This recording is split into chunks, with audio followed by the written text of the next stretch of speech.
review, I'm going to talk about a very inspiring read. It's called Led by Faith, and it's by Immaculee Ilibagiza. And I just love this story. I had recently read her first book, which is called Lefttotell, and I did a book review video on it, so I'll link that above.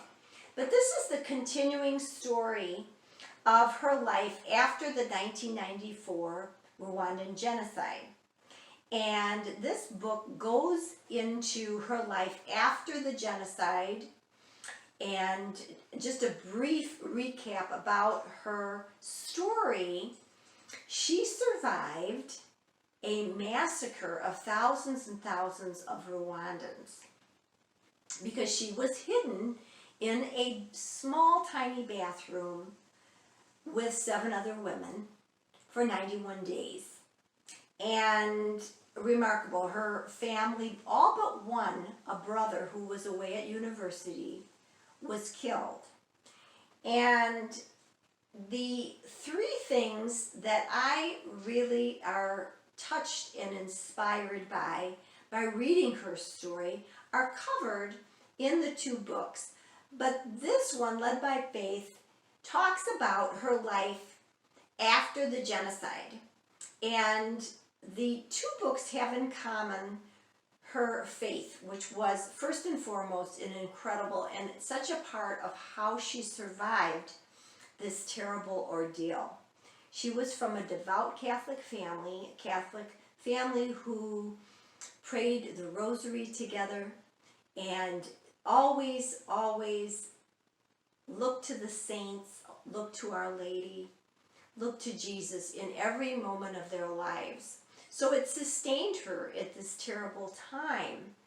And she prayed and held on to those rosary beads for all of her life, especially those days that she spent in that tiny bathroom. And so her faith was and continues to be, as she goes around the world speaking to people, to inspire them, to let them know that they are not alone.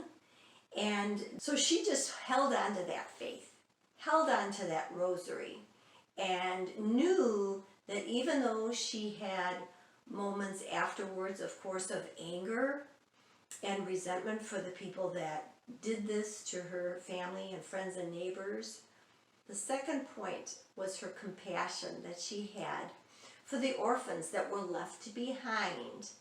So many children were motherless and fatherless, and they were just in refugee camps all alone.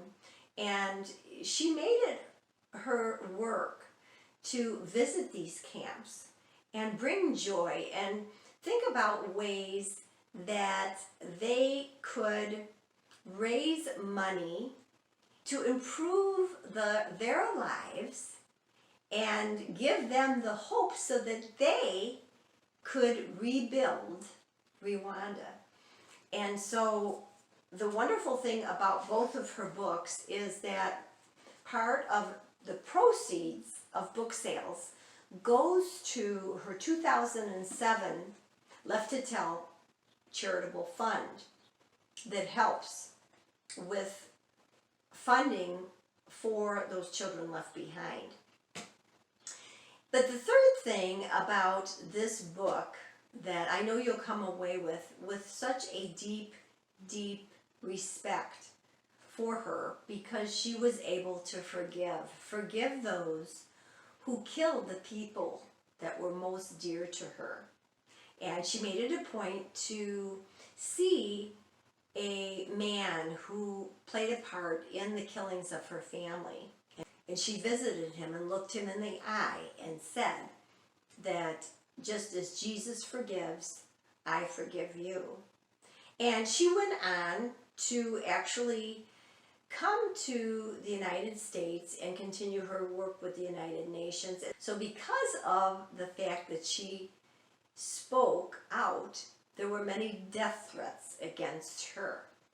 And she left her country and she came to America and had a family and children. And she goes around the world and speaks And I'm going to link a wonderful program by Chris Stephanik called The Life You Were Made For.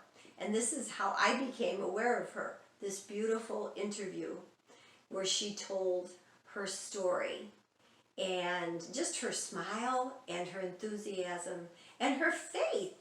It's so contagious to know that someone could go through something so horrific and be one of the most inspirational, hopeful, forgiving, compassionate people.